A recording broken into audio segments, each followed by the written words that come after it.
حضرات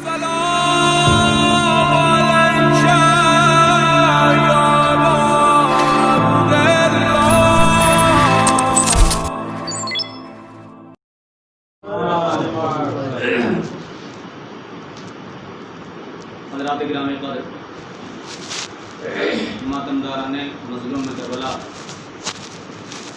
بانیان فرش ادا و صاحبان علم و زکات،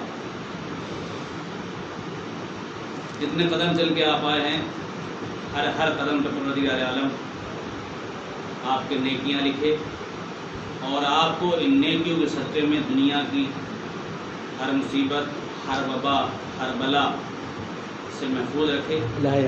اور پروردگار عالم آج کی اس مجلس کے صدقے میں جن کے دلوں میں تمنا ہے تمام زیارات، بالخصوص کربلا کی زیارت سے مشرف فرما، اور ہمارے مقدر کو حج و عمرہ عنایت فرما۔ کربلا کی زیارت کے لیے میں ہر مجلس میں کوشش کرتا ہوں کہ اگر زور سے نہ صحیح تو آہستہ سے کہوں کہ پروردگار کربلا کی زیارت ضرور نصیب فرما، اور جو کر چکے ہیں ہم ان کو ان کی زیارات اور حج کو قبول فرما۔ اس لیے کہ میں سمجھتا ہوں کہ اگر ہم دنیا میں آئے اور ہم نے زیارت امام حسین نہ کی تو میرا اپنا ماننا ہے، ایک یہ نہیں کہ مجھے کہیں لکھا، میں اپنا میرا نظریہ پیش کرتا ہوں، تو مجھے ایسا لگتا ہے جیسے مقصد حیات، مقصد خلقت ہمارا پورا نہیں ہوا۔ کیوں؟ وجہ کیا ہے؟ یہ تھوڑی تمہید ہے، پھر انشاءاللہ آج کی مجلس کے حساب سے کہ وجہ کیا ہے، میں کیوں ایسا نظریہ پیش کر رہا ہوں؟ اس لیے کہ جتنی زیارات ہیں دنیا میں، تقریباً ایرانی میں 4000 امام زادے دفن، 4000 امام زادے دفن اگر آپ جائیں گے، اور اس کے علاوہ سعودیہ میں اور فلسطین میں اور شام میں جہاں جہاں، لیکن کوئی روایت مجھے کہیں کے لیے اتنی ثواب کی نہیں ملی تو اتنے ثواب، اتنی کربلا کے لیے امام حسین نہیں ملی۔ اگرچہ 8ویں امام کے روزے میں بھی بہت بڑا بورڈ لگا ہے مشہد میں، اس میں لکھا ہے جب تک، پیغمبر کہتے ہیں جب تک ہماری اجازت نہیں ہوتی، جب تک اللہ کا حکم نہیں ہوتا، کوئی بندہ زیارت کرنے کے لیے یہاں نہیں آ سکتا۔ لیکن یہ ایک الگ چیز ہے کہ امام کے لیے کیا فرماتے ہیں امام حسین کی زیارت کا ثواب 70 حج کے برابر ہے۔ اب آپ 70 حج کا مطلب یہ ہے کہ 70 سال کی عمر ہو، حج کے برابر ہے، عمرے کے برابر نہیں کہا۔ عمرہ تو کبھی بھی کر سکتے ہیں، حج تو ایک سال میں ایک ہی بار ہوگا۔ مستحب نماز کبھی تک پڑھتے رہیے، 2 رکعت نماز صبح کی واجب ہے، 2 رکعت آری پڑھی جائے گی، پھر آپ اگلے دن آئیں گے، ایسا نہیں کہا واجب اور پڑھ لیں گے اور پڑھ لیں گے ایسا۔ تو لہٰذا 70 حج کے برابر ہے۔ اب جب 70 حج کے برابر ہے تو ہم پوچھتے ہیں چھٹے امام علیہ السلام سے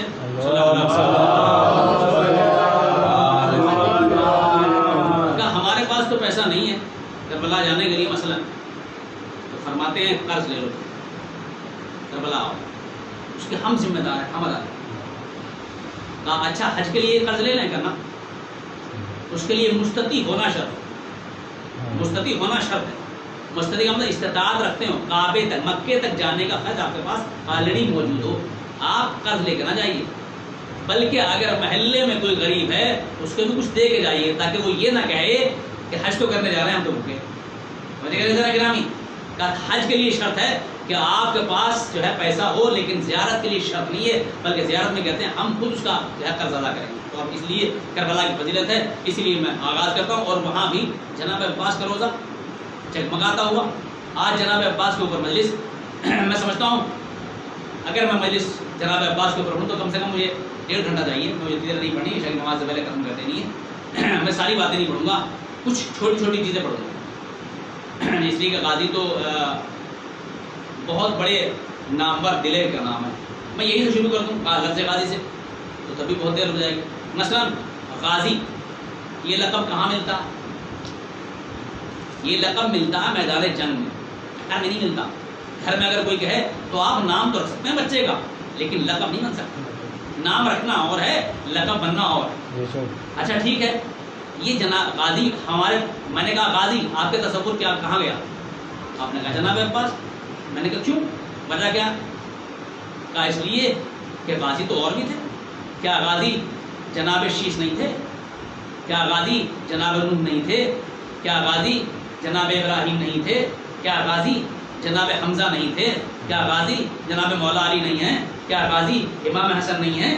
اس لیے کہ وہ بھی جنگ صفین میں گئے ہیں. بتائیے امام حسین غازی نہیں ہیں, تو اب آپ کے پاس کیا جواب ہوگا؟ یہ تو معلوم نہیں تو یہ بھی غازی. لیکن ہم نے کہا غازی, آپ کا تصور جناب عباس.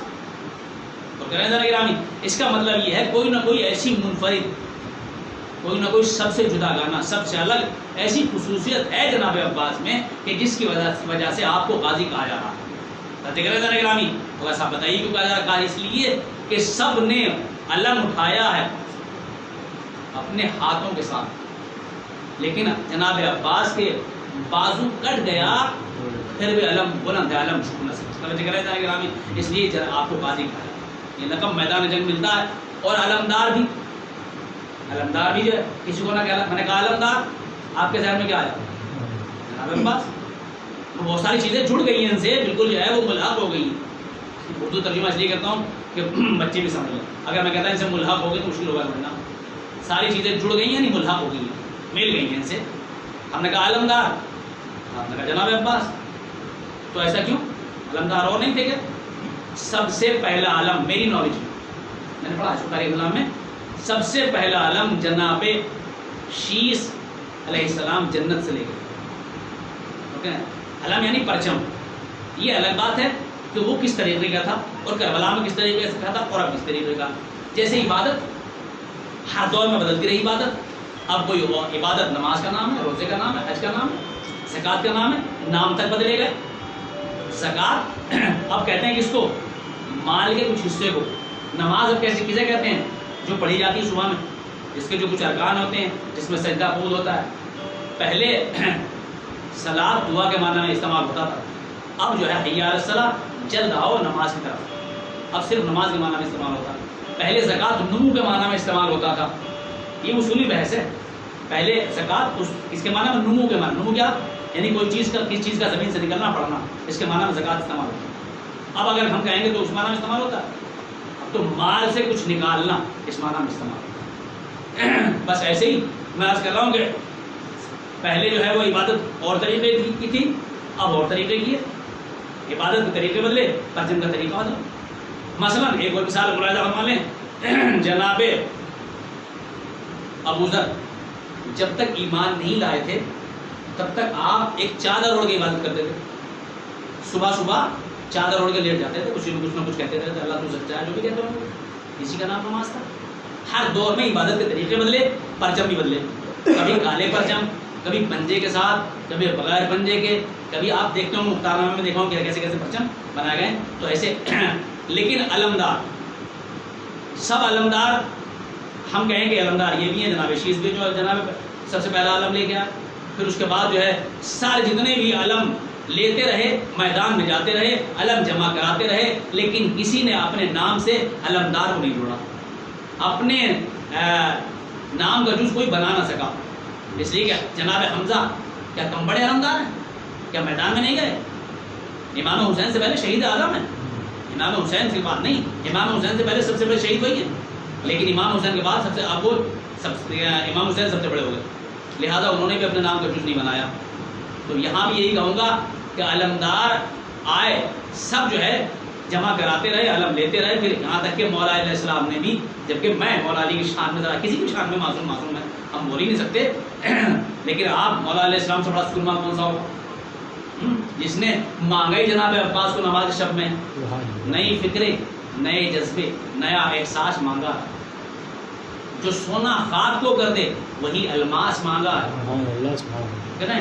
اور اس کے بعد کہتے ہیں کہ تمام عالم میں پروردگار عالم سے, خلاق کے دو عالم سے نماز شب میں حیدر نے فقط عباس مانگا.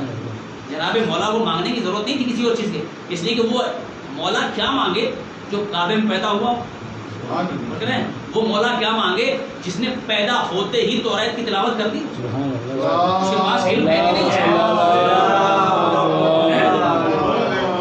جس نے انجیل مقدس سنائی ہو, اور جس نے زبور کی تلاوت کی ہو، جس نے قرآن پڑھا ہو اور اس میں تصدیق کرتے جا رہے ہو پیغمبر اکرم، کیسے تصدیق آپ کرتے جا رہے ہیں کہ اے علی تم نے توریت ایسے سنائی کہ اگر موسیٰ ہوتے تو کہتے یا علی شاگرد بناؤ گے، گرامی اگر عیسیٰ ہوتے تو کہتے یا علی میں تو جھوم گیا، آپ نے مجھے مشکور کر دیا، آپ نے ایسی پڑھی میں بھی نہیں پڑھ سکتا ایسی۔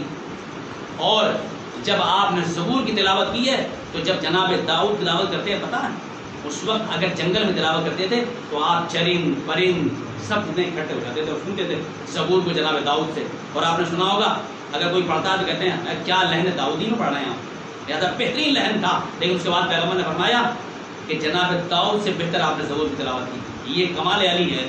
اور اس کے بعد جب قرآن پڑھا تو فرمایا تم نے قرآن ایسا پڑھا جیسا میں پڑھتا ہوں۔ گرامی تو لہٰذا جو 10 سال کی عمر میں آیا ہو تو دعوت ذوالشیرہ میں آپ کا خلیفہ بن گیا ہو، میں جملہ ایسے ضائع نہیں کروں گا، آپ کہیں گے خلیفہ تو وہاں بنائے گئے غدیر خم میں نا، وہاں تو بتایا گیا دکھایا گیا، فنڈامنٹل تو یہاں جو میری مدد کا وعدہ کرے گا، دعوت ذوالشیرہ میں کہا آپ نے جو میری مدد کا وعدہ کرے گا وہ میرا وسیع ہوگا، میرا بھائی ہوگا، میرا جانشین ہوگا، بنا تو وہاں دیا، مدد کا وعدہ کر لیا انہوں نے، یہاں تو سب کو بتایا دکھایا کہ یہ آپ تو جو 10 سال کی عمر میں خلیفہ بن چکا ہو، وزیر بن چکا ہو، بھائی بن چکا ہو، جس نے 10 سال کی عمر میں سارا کام کر دیا، پھر اس کے بعد جنگ حنین فتح کر لی ہو، جنگ صفین فتح کر لی ہو، پھر جنگ بدر، یہ ساری اتنی بھی جنگیں ہیں، تقریباً مولا علیہ السلام نے 80 جنگیں لڑی ہیں۔ اب آپ بتائیے، اور اس میں سب میں آپ فاتح ہیں، کوئی ایسی جنگ نہیں جس میں آپ فاتح نہ ہوں۔ پھر اس کے بعد رسول کے داماد بننا بڑی بات ہے، جناب زہرا کو اپنے نکاح میں لینا جو کائنات کی سب سے بہترین خاتون ہے، اب وہ کیا مانگے؟ نہیں اور آگے بڑھ جاؤں، جس کے بچے جوانان جنت کے سردار وہ کیا مانگے؟ جس کے بچوں کے لیے جنت سے لباس آئے وہ کیا مانگے؟ جس کے بچوں کے لیے جھولا جھلانے کے لیے جبریل آ جائے اسے مانگنے کی کیا ضرورت ہے؟ لیکن اس نے پھر بتایا کہ ضرورت پڑی تو میں نے جناب عباس کو مانگا، اے پروردگار مجھے عباس عطا کر دے۔ اور جب جناب عباس کو مانگا تو شادی کہاں ہوئی؟ شادی ہوئی ہے بنی کلاب خاندان میں، بنی کلاب خاندان تھا عرب کا، اور بنی کلاب ایسا خاندان تھا تو جو جناب ہاشم کا خاندان ہے، یہ ہاشمی خاندان اور ایک بنی کلاب، سب سے بڑا خاندان اگر کوئی ہے وہ ہاشمیوں کا خاندان ہے، اور اس کے بعد سیکنڈ نمبر کا خاندان اگر کوئی ہے تو بنی کلاب ہے۔ تو دلیل کیا آپ کے پاس؟ کیا صاحب آپ نے کہہ تو دیا کہ یہ سب سے بڑا یہ چھوٹا، مت دلیل بتائیے دلیل کیا ہے؟ کیسے دلیل دیں؟ سنیے آپ، جناب عباس کے نانا کا نام ہے حزام، جناب عباس کے نانا کا نام کیا ہے؟ حزام، اور پرنانا کا نام ہے عامر۔ اور جب تک مولا علیہ السلام کی تلوار کا چرچا نہیں ہوا، مولا علی جب بعد میں آئے تب تک لوگ اپنی تلواروں پر جناب عامر کا نام گندا کراتے تھے، کھدواتے تھے۔ اس دور میں جیسے اپنے بلوں پہ لکھواتے ہیں کرکٹوں کا نام، ایسے اس دور میں آپ جانتے ہیں کہ عرب میں شجاعت مشہور تھی، 2 چیزیں زیادہ جانتے تھے عرب والے، یا تلوار چلانا جانتے تھے یا عربی میں اشعار پڑھنا جانتے تھے۔ توجہ کیجیے گرامی، یہ بھی ایک وہاں کا ماحول تھا۔ مجلس اگر طویل ہو جائے گی تو میں وہیں روک دوں گا، میں نے کہا تھا 1.5 گھنٹہ جائیے، تو لہٰذا یا تو وہ تلوار چلانا جانتے تھے یا اشعار پڑھنا جانتے تھے۔ تو میں کہوں گا پروردگار عالم یہ لوگ یا تو اشعار پڑھنا جانتے ہیں یا تلوار چلانا جانتے ہیں، تو لہٰذا تو ایسے ماحول میں کسے بھیجے گا؟ ہم نے دیکھا قرآن میں کہ جب جادوگروں کا دور تھا تو پروردگار عالم نے موسیٰ کو بھیج دیا تاکہ ان کا جادو باطل کر دے۔ فرعون نے جادوگر بلائے تھے، کہا جادوگروں یہ موسیٰ آپ نے کو کہہ رہا میں اللہ کا نبی ہوں، میں اللہ کا رسول ہوں، ان کا جادو باطل کر دو۔ وہ سمجھ رہا تھا یہ بھی جادو لے کے آئے، جادو اور ہے، شوکتہ بازی اور ہے، معجزہ اور ہے۔ کہا اچھا ہم ذرا سی دیر باطل کیے دے رہے ہیں، وہ بھی اپنے جیسا سمجھ رہے تھے نبی کو، لہٰذا انہوں نے چھوٹی چھوٹی رسیوں کو ڈال دیا، وہ سانپ بن گئے۔ موسیٰ دیکھ رہے ہیں میں کیا کروں، پروردگار عالم کی آواز ہے کیا دیکھ رہے ہو، تم اپنے عصا کو ڈال دو۔ انہوں نے عصا ڈال دیا کہ وہ بھی ایک اژدہا بن گیا، اور جیسے اژدہا بنا ساری رسیوں کو نکل گیا۔ جب نکل گیا وہ سب کے سب کہنے لگے اے موسیٰ ہم آپ پر بھی ایمان لائے اور آپ کے بھائی پر بھی ایمان لائے۔ میں کہوں گا موسیٰ کے اوپر ایمان لانا، انہوں نے تو معجزہ دکھایا، ہارون نے کچھ نہیں کیا، وہ تو ساتھ میں کھڑے ہوئے ہیں۔ توجہ کر رہے ہیں گرامی، یہ آپ ان پہ ایمان کیوں لا رہے ہیں؟ یہ جو لوگ کہتے ہیں نا کہ پیغمبر کا نام اذان میں لو تو مولا علی کا نام اذان میں لینے کی ضرورت کیا ہے، یہ تو آپ ان سے پوچھیے جادوگروں سے کہ جب وہ ان پر ایمان لا رہے ہیں تو ان پر بھی ایمان لا رہے ہیں. وہ کہیں گے کہ جب کسی بادشاہ پر ایمان لایا جائے، جب کسی نبی پر ایمان لایا جائے تو اس کے وصی پر بھی ایمان لایا جائے. تو یہاں بھی ہم یہ کہیں گے کہ جب نبی پر ایمان لایا جائے، جب نبی کی رسالت کی گواہی دی جائے تو مولا علیہ السلام کی ولایت کی گواہی دی جائے. لہذا اچھا پھر جب جناب عیسیٰ کا دور آیا تو انہیں الگ سے معجزہ دے دیا پروردگار عالم نے. تو ان کا معجزہ کیا تھا؟ تو ان کا معجزہ یہ تھا کہ آپ یہ بتا دیا کرتے تھے کہ آج تم نے اپنے گھروں میں کیا کھایا. اور کرنے جائے گا دوسرا معجزہ کا دوسرا معجزہ یہ تھا مادر زاد اندھا جو پیدا ہوتا تھا، ہاتھ پھیرتے تھے شفا پا جاتا تھا. مبروس جس کے سفید داغ ہوتے تھے، کوڑی اس کے ہاتھ پھیرا شفا پا گئے. پروردگار یہ آپ نے کیسا معجزہ دیا؟ وہی ایسا دے دیتا کہ خاموش رہیے. یہاں جو ہے اب طبیبوں کا دور ہے، اب حکومہ کا دور ہے. وہ اپنے پیٹی ڈاکٹر ہیں، انگریزوں میں آپ دیکھ لیجیے پیٹی ڈاکٹر ہیں. کہا ایسے ماحول میں ایسا معجزہ دے کے بھیجوں گا کہ یہ دوا دے کے اچھا کریں گے، میں ہاتھ پھیروا کے اچھا کرا دوں. تبھی تو پتہ چلے گا معجزہ کیا ہے. دوا دے کے ڈاکٹر بننا اور ہے، ہاتھ پھیر کے جو ہے طبیب بننا اور ہے. کہا اچھا، اور یہ خالی جو آدمی ہوگا جس کی آنکھیں ہوں گی اس کو آپریشن کریں گے، جس کی آنکھیں نہیں ہوں گی ہم اس کو آنکھیں دیں گے اس کے ذریعے سے. لہٰذا یہ معجزہ تھا. تو اچھا ٹھیک ہے پروردگار عالم یہ سارے معجزہ بہت سارے معجزے میرے ذہن میں ہیں، لیکن میں ایک بات آئی تو میں اس کو وضاحت کر دوں. تو لہٰذا پروردگار عالم یہ جو عرب میں ماحول بنا ہوا ہے شیر پڑھنے کا، تلوار چلانے کا، یہاں کون سا معجزہ دے گا؟ کہ یہاں دو معجزے دے کے بھیجوں گا. کہ ایک معجزے کا نام ہے قرآن اور ایک معجزے کا نام ہے علی. ان کے پاس دو ہی چیزیں ہیں. یا تو عرب کے لوگ اشعار پڑھنا جانتے ہیں، عربی میں بہترین اشعار ہے. اب اس وقت نہیں ہے اشعار پڑھنے کا، دیوان متنبی کا اشعار پڑھتا دیر ہو جائے گی، اور آج 8 تاریخ بھی ہے. دیوان متنبی میں معتبر بھی نہیں سمجھتا ہوں کہ اس کا اشعار پڑھے جائیں. لہٰذا اس میں بہترین اشعار ہیں ان کے اعتبار سے. گھوڑوں کی تعریف، اس کی تعریف، تلوار کی تعریف، تیز تلوار کی تعریف، چلانے کی تعریف. لہٰذا پروردگار عالم نے کہا کہ تم اشعار پڑھنا جانتے ہو تو ہم دو معجزے بھیجیں گے اپنے نبی کو. ایک معجزے کا نام ہے قرآن اور ایک معجزے کا نام ہے علی. کا جب یہ اشعار پیش کریں تمہارے سامنے تو تم قرآن پیش کر دینا، اور جب تلوار کی بات آئے تو علی کو پیش کر دینا. تو پروردگار عالم ماحول دیکھ کے کہتا تو اسے مانگنے کی کیا ضرورت ہے؟ ساری چیزیں تو اللہ نے دے دی. لیکن جناب عباس کو مانگا تو میں نے کہا جناب عباس کو مانگا تو کس خاندان سے؟ کہا بنی کلاب سے. بنی کلاب میں آپ کے پرنانا کا نام کہا جناب عامر. جناب عامر کون؟ کہ جو تلواروں پہ انہیں دیکھ کر کے میں ایسا بن جاؤں جیسے وہ تلوار چلاتے ہیں، میں ایسا بن جاؤں. لیکن جس وقت مولا علیہ السلام کے تلوار کے چرچے ہوئے تو لوگوں نے ان کا نام چھوڑ دیا. اب جو لوگ گئے تلوار پہ ہمارا نام گندا کر دو تو سامنے والے نے کہا کس کا؟ عامر کا نام لکھ دیں، کا نام مولا علی کا نام لکھو. سمجھے کر رہے ہیں کہ کیوں؟ کہ اس لیے کہ عامر بہترین خاندان کے ہیں، سب کچھ ہیں، لیکن عامر عامر ہے، علی علی ہے، وضاحت نہیں ہوگی. عامر عامر ہے، علی علی، وضاحت کیسے کریں گے؟ کہ اس لیے عامر سب کچھ ہیں لیکن کہیں یہ قصیدہ جبریل نے ان کے لیے نہیں پڑھا. کون سا؟ شاہ مردہ شیر یسنا قوت پروردگار لا فتح الا علی لا سیف الا ذوالفقار. اصلاۃ